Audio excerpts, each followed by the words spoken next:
Carlos Prates de preto. Yanguewi de azul ou roxo. O Yanguewi chuta na cintura, escorrega o Carlos Prates. Cai, Yanguewi invade. Trabalhando diretaço no rosto do brasileiro, mais uma bomba. Carlos Prates vai andando pra frente, procurando. Entrou a mão direita do Yanguewi, sentiu o Carlos Prates. Vai pra cima o Carlos Prates, vem a combinação. Entrou o upper, balançou o brasileiro. Lá vem Yanguewi, acelerando. Deu uma sambadinha ali. O Carlos Prates tentando encurtar a distância. Soltando a bomba, vem a combinação, acerta o Yanguewi. Sangramento no rosto. O brasileiro cresce na luta. Vai mergulhar na perna, consegue o single leg, consegue inverter o brasileiro. Fica por cima agora. Gansa engatinhando, sentiu o braço direito. Acelera Carlos Prates, uma bomba, minha mãe do céu. Tenta ainda sobreviver. Yanguewi conseguiu sobreviver, fim de luta. Rounds, we go to the judges' scorecards for decision. The judges score the contest 48-47, 48-47, and 49-46 for the winner by unanimous decision. 49-46, decisão unânime. Ian Machado Guerra.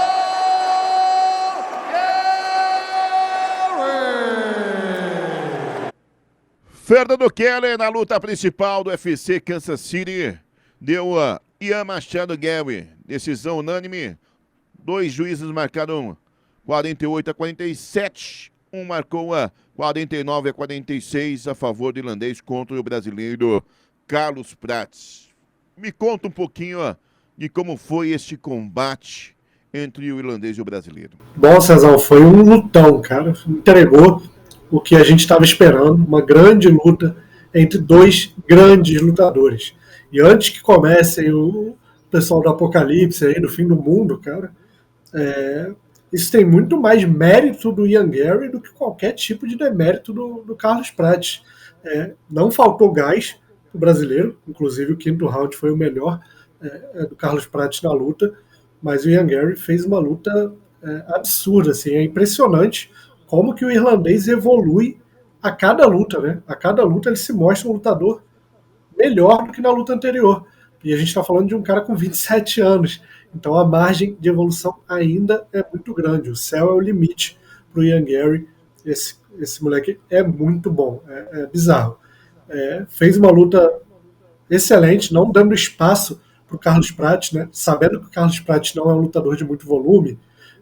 Foi o Yanguewi quem botou volume, né? Mão na cara do Carlos Prates o tempo inteiro, sem deixar o Carlos Prates ter espaço para atacar com a mão boa. O Carlos Prates só foi acertar a mão esquerda no Yanguewi lá pro 3º, 4º round.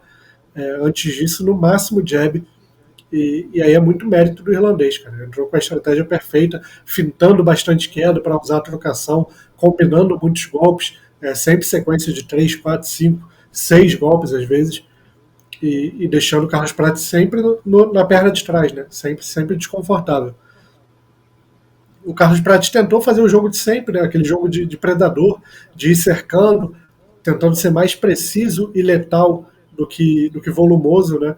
É um cara que nas lutas dele ele não costuma colocar muitos golpes e não fez isso novamente, mas enfrentou um Yanguewi muito afiado que veio fez a luta perfeita, né? Acho que o Yanguewi fez a luta quase perfeita porque tomou um calor ali no 5º round e quase que Carlos Prates consegue essa vitória na reta final. Se a gente olhar o copo meio cheio em relação ao Carlos Prates, ele foi quedado em algumas oportunidades, mas conseguiu defender muita queda e quando ele foi quedado ele levantou rapidamente. De fato, esse é o ponto positivo, né? O saldo positivo que ele tem apesar da derrota. E o hype? Caiu, continua. O que esperar do futuro de Carlos Prates, Kelly? Bom, César, uma defesa de queda excepcional, como de costume, se tratando de Fight Nerds, né? Se tratando de Carlos Prates, de Jean Silva, Caio Borralho, Maurício Ruff, todo mundo muito bem treinado em defesa de queda, e o Carlos Prates mostrou isso muito bem, negando a maioria absoluta, né, das tentativas de queda do Yanguewi. O Yanguewi acho que colocou 2 ou 3 vezes para baixo. No 5º round, inclusive, foi uma tentativa de queda do Yanguewi que o Carlos Prates conseguiu reverter e cair por cima, que deu o melhor momento da luta do brasileiro. Quanto ao hype, cara, natural que caia. Acho que cai um pouquinho o hype do Carlos Prates, mas assim, sinceramente, eu não vejo nada de se envergonhar, não vejo nada que tire a qualidade do Carlos Prates. Para mim, continua, deveria ser continuar a ser tratado como um atleta de altíssimo nível, de elite, porque é isso que ele é, e acho que ainda vai mostrar muito nas próximas lutas. Agora é natural que regrida um pouquinho, né? Enfrentou o sétimo do ranking agora, o Ian Gary, acabou sendo derrotado, sofrendo a primeira derrota no UFC. Deve dar um passinho para trás. Não sei se olhar para alguém atrás dele. Nesse card teve o Randy Brown desafiando ele, seria uma luta interessante, mas de repente casa ele de novo com o Geoff Neal, né? Que seria o adversário ideal, o adversário original dele para o UFC 313. A luta acabou caindo por conta de uma lesão do Geoff Neal. De repente, dependendo do prazo de retorno do Geoff Neal, casar essa luta de novo, acho que pode ser interessante. Pro futuro do Gary, que pegou em sequência lutas em cima da hora, né? Shakhtar, né? O Bicho Papão, agora do Carlos Prates. E no microfone falou que vai ser o reserva ali da luta que vale o cinturão, né? Entre o Jack Madalena e o glorioso Bilal Mohamed. De fato, ele já está com esse posto? Ele é o reserva? Ele é o próximo da fila?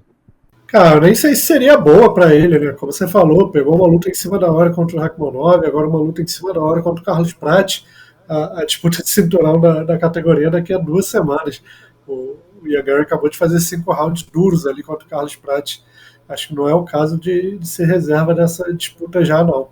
Mas, cara, não tenho dúvida de que a gente vai ver o Ian Gary disputando o cinturão. Se não for agora, se não for daqui a 2 meses, vai acontecer. Porque é um atleta de 27 anos que mostra uma evolução absurda a cada luta que faz. Já tinha mostrado uma evolução grande na derrota para o Shavkat Rakhmonov, quando ele saiu grande daquela derrota, agora sai gigante nessa vitória contra o Carlos Prates. Eu penso assim, olhando para a parte de cima ali da categoria, tá todo mundo meio casado, né? O Belal vai defender contra o Madalena, o Joaquim Buckley vai enfrentar o Kamaru Usman, tem o Sean Brady, primeiro colocado do ranking, fazer uma luta contra o Ian Gary para definir o próximo desafiante, acho que pode ser interessante. Essa resenha é um oferecimento da Stake, a casa que patrocina o UFC, também apoia o Superlutas. Clique no link do comentário fixado. Faça o seu cadastro com o cupom Superlutas e aproveite todas as vantagens e as melhores odds que a Stake proporciona para você. E não esqueça, deixa o like, se inscreve no nosso canal e acione o sininho para você não perder nenhuma resenha.